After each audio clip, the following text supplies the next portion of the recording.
اسلام کی تعلیم بڑی متوازن ہے.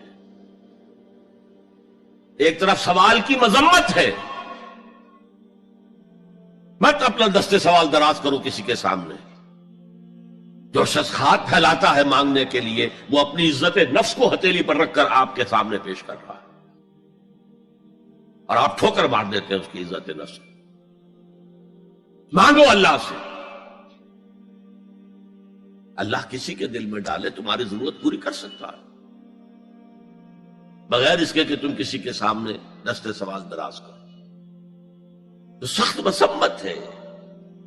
اور خاص طور پر بیگری جو ایک انسٹیٹیوشن بن گیا ہے، ایک پیشہ بن گیا ہے، وہ تو اسلام کی تعلیمات کے منافی ہے. اور جس طرح کی ہم خیرات بانٹتے ہیں، 5 روپے کا نوٹ دے رہے ہیں مانگنے والوں کو مسجدوں کے باہر، سمجھ رہے ہم نے حاتم طائی کی خبر کو لات مار دی، حالانکہ حقیقت میں آپ انسٹیٹیوشن آف بیگری کو سپورٹ کر رہے ہیں. کسی ایک کو لے لو، آؤ چلو مجھے اپنا گھر دکھاؤ، مجھے بتاؤ تم واقعی اس قابل ہو یا نہیں ہو، اور پھر اس کی مدد کریں، لمسم کریں. پھر وہ 5 روپے نہیں ایسی دیں کہ وہ کچھ اپنے پاؤں پر کھڑا ہو سکے. میں نے 1 روپیہ نہیں کہا کہ 1 روپیہ تو اب کوئی شے نہیں رہی، لیکن یہ کہ 5 روپے کا نوٹ بھی آپ نے تقسیم کرنے شروع کر دیے، یہ کیا ہے؟ وَالسَّائِلِينَ وَفِي الرِّقَابِ. لیکن دوسری طرف سائل کو جھڑکنا نہیں ہے. اما السائل فلا تنہر، جھڑکو نہیں. اچھا بھائی نہیں، معاف کرو، میرے پاس اس وقت آپ کی مدد کے لیے کچھ نہیں ہے، میں کچھ نہیں کر سکتا. تو ان دونوں کے درمیان اصل میں معاملہ ہونا چاہیے. بلکہ یہاں تک بھی فرمایا سائل کو ضرور دو، چاہے وہ گھوڑے پر سوار ہو کر تمہارے دروازے پہ آیا. کیا پتا اس کی واقعی الجھن کیا ہے. تو سوال کی مذمت اور سائل کو جھڑکنے کی ممانعت. حتی الامکان خالی ہاتھ نہ لوٹاؤ، اس نے اپنی عزت نفس اپنی ہتھیلی پر رکھ کر تمہاری سامنے پیش کر دیا، اسے ٹھوکر نہ مارو. لیکن جیسا کہ میں نے عرض کیا، یہ انسٹیٹیوشن آف بیگری جو ہے یہ ایک علیحدہ شے ہے، بالکل اس کا اس سے کوئی تعلق نہ سمجھیے. وفی الرقاب، رقاب جمع ہے رقبہ، گردن. فک رقبۃ او اطعام فی یوم ذی مسغبۃ یتیما ذا مقربۃ او مسکینا ذا متربہ. فک رقبۃ، کسی کی گردن چھڑا دینا. اس وقت سب سے بڑی ایپلیکیشن اس کی تھی غلاموں کو، کنیزوں کو اپنے پیسے سے خرید کر آزاد کر دینا. بہت بڑی نیکی، بہت بڑی نیکی. اور حضرت ابو بکر رضی اللہ تعالیٰ عنہ کے دفتر فضائل میں سب سے اونچا کام یہ ہے کہ جن غلاموں کو اور جن کنیزوں کو ستایا جا رہا تھا، دیئر اونرز، دیئر ماسٹرز، ان کے آقا کو حق حاصل تھا، جو چاہے کریں ان کے ساتھ، قتل کرنے کوئی پوچھنے والا نہیں ہے. میں پہلے بھی عرض کر چکا ہوں، میری ملکیت ہے، جیسے میری بکری میری ملکیت ہے، میں نے اس کو ذبح کیا، گوشت کھا لیا، تم کون ہوتے ہو پوچھنے والے؟ میرا غلام تھا، میں نے قتل کر دیا، تم کون ہو پوچھنے والے؟ ان کو حضرت ابو بکر نے خرید کر آزاد کیا اور منہ مانگے دام دیے. حضرت بلال کے لیے امیہ ابن خلف نے اتنی بڑی رقم مانگی، حضرت ابو بکر کا ٹھیک ہے لو. باپ نے کہا بھی ابو قحافہ نے، ابو بکر کو کوئی غلام خریدنا ہی تھا تو کوئی طاقتور آدمی جو کام آ سکے کہیں، اس کو خریدنا چاہیے. انہیں کیا پتا ابو بکر کس لیے خرید رہا اور کس کے لیے خرید رہا. آج کے دور میں اس کی اپلیکیشن ہوگی. کوئی شخص جو ہے اگر قرض میں اس طرح جکڑا جائے کہ لاکھ ہاتھ پاؤں مارے نکل نہیں سکتا،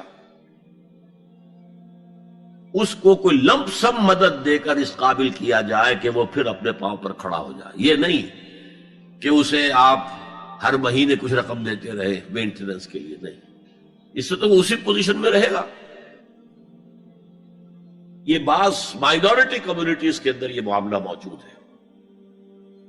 کوئی بھائی اگر گر گیا ہے کاروبار میں تو اس کی پھر ایسی مدد کی جائے کہ وہ پھر آپ کی صف میں آ کر کھڑا ہو جائے. Respectable members of your community, وہ اس شکل میں پہنچ جائے. یہ بھی فک و رقبتن اس کی ذیل میں آج کل آئے گا. اب اس کے بعد آیا وَأَقَامَ الصَّلَاةَ وَآتَى الزَّكَاةَ. یہ دو کیا ہیں؟ یہ عبادات کی شکل میں دو ستون ہیں جو ان دو چیزوں کو سپورٹ کرتے ہیں جو اب تک بیان ہوئی ہیں. ایمان کو تازہ رکھنے کے لیے نماز قائم کرو. ہر نماز ایمان کی تجدید ہے. اقیم الصلاۃ لذکری، نماز قائم کرو میری یاد کے لیے. اپنا عہد اللہ کے ساتھ تازہ کرو. ایاک نعبد و ایاک نستعین، اے اللہ ہم تیری ہی بندگی کرتے ہیں اور کرتے رہیں گے، تجھ ہی سے مدد مانگتے ہیں اور مانگتے رہیں گے. اپنے اس عہد بندگی کو تازہ کرو، ایمان کو تازہ کرو. الحمدللہ رب العالمین الرحمن الرحیم. ایمان باللہ تازہ ہوا نا. مالک یوم الدین، ایمان بالآخرہ تازہ ہو گیا. یہ ہے ایمان کو قائم رکھنے کے لیے، نیکی کی اس روح کو برقرار رکھنے کے لیے اللہ تعالی کی طرف سے یہ ستون ہے. الصلاۃ عماد الدین، دین کا ستون ہے یہ نماز. اس بحث میں اس کا مقصد کیا ہے وہ میں نے بیان کر دیا. بعد میں کیوں آ رہا ہے؟ یعنی کہ اصل شے ہے ایمان، اور ایمان کو سپورٹ کرنے والا ستون ہے نماز. عملی نیکی میں اصل شے ہے ہمدردی، ہمدردی میں مال خرچ کرنا، اور اس کے لیے ستون ہے زکوٰۃ. کم سے کم یہ 2.5% تو نکالو، بوتل کا کارک تو کھل جائے، پھر اور بھی دو اور بھی دو اور بھی دو. یہ تو obligatory ہے، یہ تو فرض ہے، یہ تو لازم ہے. لیکن مقصد کیا ہے؟ اس کو جو سمجھ لیا بس یہی زکوٰۃ ہی ہمارے ذمے میں ہے، وہ بڑے مغالطے میں. حضور نے فرمایا صلی اللہ علیہ وسلم ان فی المال حقا سوى الزکوٰۃ. اے مسلمانوں یہ نہ سمجھنا کہ بس زکوٰۃ ادا کر دی تو تمہارے مال کا سارا حق ادا ہو گیا. ان فی المال حقا سوى الزکوٰۃ، تمہارے اموال میں حق ہے اللہ کا زکوٰۃ کے علاوہ بھی. اور پھر آپ نے یہ آیت پڑھی وَآتَى الْمَالَ عَلَىٰ حُبِّهِ ذَوِي الْقُرْبَىٰ وَالْيَتَامَىٰ وَالْمَسَاكِينَ وَابْنَ السَّبِيلِ وَالسَّائِلِينَ وَفِي الرِّقَابِ وَأَقَامَ الصَّلَاةَ وَآتَى الزَّكَاةَ. یہاں آتا زکوٰۃ تو ہے ہی ہے، اس سے پہلے جو آ رہا ہے یہ سرپلس ہے، اس سے آگے کی بات ہے، یہ ایڈیشنل ہے. اسی لیے جب انفقوا انفقوا انفقوا انفقوا انفقوا کی جو تکرار ہوتی ہے قرآن مجید میں، تو ایک جگہ پھر سوال کیا صحابہ نے کتنا خرچ کرے حضور؟ فرمایا قل العفو، کہہ دو جو بھی ضرورت سے زائد دے ڈالو. Don't accumulate, don't retain any thing.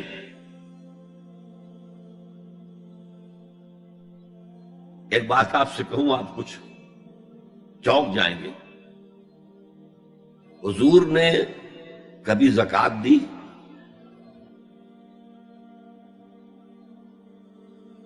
کبھی نصاب کے بقدر پیسہ آپ کے پاس جمع ہوا کہ آپ پر زکوٰۃ واجب ہوتی؟ ایسی عجیب بات ہے. ارکان دین میں سے ایک رکن سرے سے غائب. کبھی آپ نے مال رکھا ہی نہیں. حضور کا اسوہ ہم جانتے ہیں، مسواک کر لی ہے، پانچے جو ہے ٹخنے سے اوپر کر لیے ہیں، یہ اسوہ ہے. ہاں ہے، یہ بھی ہے، ٹھیک ہے، سنت ہے. اسوہ تو یہ ہے. اور صرف آپ کا نہیں، جنہیں ہم کہتے فقراء صحابہ، ابو ہریرہ، ابو ذر، سلمان فارسی، علی رضی اللہ تعالی عنہ اجمعین، یہ فقراء صحابہ میں سے تھے. کبھی کچھ نہیں رکھا اپنے پاس. میں نے بتایا تھا آپ کو شاید کہ حضرت علی کی جب شادی ہو رہی تھی حضرت فاطمہ سے، کوئی مکان تھا ہی نہیں، کہاں لے کے جائیں؟ ایک انصاری نے ایک حجرہ دیا ہے اپنے مکان کا، اس میں حضرت فاطمہ ودا ہو کر گئی. He didn't have any home. ابو ذر وہ تو دوسری انتہا کو چلے گئے تھے. قانون یہی ہے، حلال سے کماؤ، اگر ایک حد سے آگے بڑھ جائے تو زکات دے دو، باقی تمہارے اختیار میں ہے، دینا چاہو دو، نہ دینا چاہو رکھو اپنے پاس. قانون اس سے زیادہ آپ کو پابند نہیں کرے گا. کبھی بھی آپ نے جبر نہیں کیا، ایمرجنسی میں بھی جبر نہیں کیا. ایک واقعہ آتا ہے کہ حضور کو کئی وقت کا فاقہ تھا. تھوڑی دیر کے بعد حضرت ابو بکر آئے، آپ نے چہرے سے پہچان لیا کہ فاقے سے. پھر حضرت عمر آئے، پہچان لیا کہ فاقے سے. شاید حضور خود اپنے لیے نہ اٹھتے نہ جاتے، اپنے دونوں ساتھیوں کو لے کر ایک انصاری کے باغ میں پہنچ گئے. انصاری کی عید ہو گئی، فوراً لا کر اس نے کچھ کھجوریں کچھ انگوروں کے گوشے رکھے. اس کے بعد وہ دوڑا چھری لے کر کسی جانور کو ذبح کرنے کے لیے. یہ ساری تفصیلیں میں کیا بتا رہا ہوں. مال یہ نہیں تھا کہ مدینے میں سبھی فاقے سے تھے، موجود تھے جن کے پاس مال تھا، لیکن جبرن آپ نے کسی سے کچھ نہیں لیا. جب وہ چھری لے کر چلا، فرمایا دیکھنا کسی دودھ والے جانور کو نہ ذبح کرنا. بہرحال کچھ دیر کے بعد وہ گوشت پکا کر لایا، روٹیاں رکھی. اس کے بعد حضور نے ایک روٹی پر چند بوٹیاں رکھ کر کہا یہ عائشہ کو دے آؤ، اسے بھی کئی وقت کا فاقہ ہے. اور پھر حضرت عمر کی طرف رخ کر کے کہا عمر یہ ہے وہ نعمتیں جس کا حساب دینا پڑے گا اللہ کے ہاں. وَأَمَّا بِنِعْمَةِ رَبِّكَ فَحَدِّثْ، اور یہ جو فرمایا گیا الْهَاكُمُ التَّكَاثُرُ میں نعمتوں کا حساب لیا جائے. وَلَا تُسْأَلُنَّ يَوْمَئِذٍ عَنِ النَّعِيمِ، فرمایا یہ نعمتیں ہیں. یہ ہے اصل میں انفاق کا معاملہ، آپ کے اس پر چھوڑ دیا گیا ہے. جتنا بھی آپ میں جذبہ ہے، جتنا بھی آخرت کا یقین ہے، اتنا ہی آپ پسند کریں گے کہ آخرت کے بینک میں جمع کرائیں، یہاں کے بینکوں میں کیوں جمع کرائیں. یہاں کتنا دے دیں گے آپ کو؟ 10%، 20%. وہاں 700% ملتا ہے. 700% نہیں، 7,000، 700 گنا. Why to keep it in these banks؟ حضرت مسیح کا جو پہاڑی کا واس بہت مشہور ہے، سرمن آف دا ماؤنٹ، بڑے پیارے الفاظ ہیں. میں آپ سے اپنا تاثر عرض کیے بغیر نہیں رہ سکتا. جہاں تک مواعظ کا تعلق ہے، جو حضرت مسیح کے مواعظ آئے ہیں ان سے اونچے واعظ کوئی ممکن نہیں. اسی میں یہ جملہ بھی ہے، دیکھو اپنا مال زمین پر جمع نہ کرو، جہاں چوری بھی ہوتی ہے ڈاکہ بھی پڑتا ہے، کیڑا بھی خراب کرتا ہے. آسمان پر جمع کرو جہاں نہ چوری کا اندیشہ، نہ ڈاکے کا خوف، نہ کیڑا خراب کر سکے. اس لیے کہ میں تم سے سچ کہتا ہوں کہ جہاں تمہارا مال ہوگا وہیں تمہارا دل ہوگا. مال یہاں ہوگا تو دل اٹکا ہوا ہوگا، اور فرشتے اس طرح گھسیٹ کر کھینچیں گے آپ کی جان کو جیسے کہ سیخ پر سے کباب کھینچا جاتا ہے. اور اگر دل وہاں لگا ہوا ہے جس کے لاکھوں کروڑوں ڈالر سوئس بینکس میں جمع ہیں، اسے کہا جائے نکل جاؤ پاکستان سے، اسے کوئی تکلیف ہوگی؟ نکل جاؤ فلاں ملک سے، ملک بدل کرتے تمہیں کیا تکلیف؟